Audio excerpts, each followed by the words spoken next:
حضرت مولانا محمد الیاس صاحب کی زندگی میں مولوی عبدالملک صاحب جامع اور افتخار فریدی صاحب نظام الدین آنے لگے. انہوں نے مراد آباد میں ایک اجتماع کیا جس میں حضرت مولانا تو شریک نہ ہو سکے, ان کی جگہ مفتی کفایت اللہ صاحب شریک ہوئے اور پھر رمضان میں 40 آدمی نظام الدین پہنچے. حضرت مولانا الیاس صاحب کے انتقال کے بعد مراد آباد کی بکثرت جماعتیں مرکز آئیں اور جماعتوں کا ایک جال بچھا دیا گیا. کوئی محلہ ایسا نہ تھا جہاں جماعتیں نہ گئیں اور کام نہ ہوا ہو. مراد آباد کی فضا کو ہموار کرنے اور وہاں کے رہنے والوں کو کام سے متعلق ہونے کے بعد اس کی بڑی ضرورت تھی کہ وہاں پر ایک بڑا اجتماع کیا جائے تاکہ یو پی میں کام پہلے اور باہر آور ہو. اس اجتماع کا بڑا استقبال اور اہتمام کیا گیا. دور دور سے لوگ شریک ہوئے اور اس اجتماع میں تقریباً باہر کے 1000 افراد تھے. اسی طرح اندرون شہر کے 1000 آدمی شریک ہوئے. شرکاء میں تقریباً 500 میوات. اس اجتماع کو کامیاب بنانے کے لیے 30 جماعتیں مختلف شہروں میں اجتماع کی دعوت دینے سے پہلے گئی تھی. یہ اجتماع 14، 15، 16 جنوری 1945 کو ہوا. اس اجتماع میں اور دوسرے علماء مشائخ کے ساتھ ساتھ خصوصی طور پر شاہ عبد القادر صاحب رائے پوری رحمۃ اللہ علیہ، مولانا سید حسین احمد صاحب مدنی رحمۃ اللہ علیہ اور مفتی کفایت اللہ صاحب دہلوی، شیخ العزیز مولانا زکریا صاحب بھی شریک ہوئے. بڑی ولولہ انگیز اور ایمان افروز تقریر فرمائی جو آج تک شریک ہونے والوں کو یاد ہے. مولانا کی تقریر کا لب لباب یہ تھا کہ حرکت میں فتنوں سے حفاظت ہے. جب منافقین ایک غزوہ کے موقع پر مسلمانوں میں انتشار پیدا کرنا چاہا تو حضور علیہ السلام نے حکم دیا کہ ٹھہرو مت،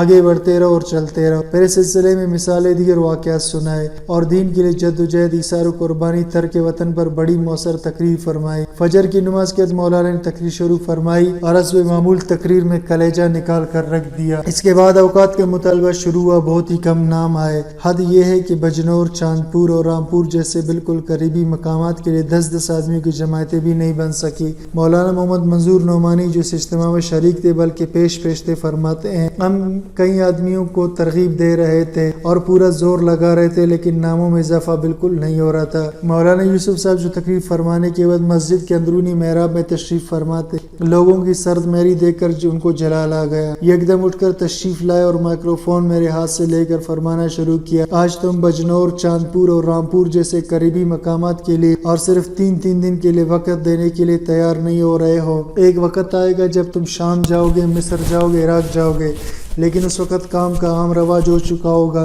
اس لیے اجر گھٹ جائے گا. چونکہ یہ اجتماع بالکل پہلا اور اپنے طرز کا نیا اجتماع تھا اور لوگ نکلنے اور حرکت کرنے کے عادی نہ تھے، اس لیے مولانا کے الفاظ حیرت کا باعث بنے تھے.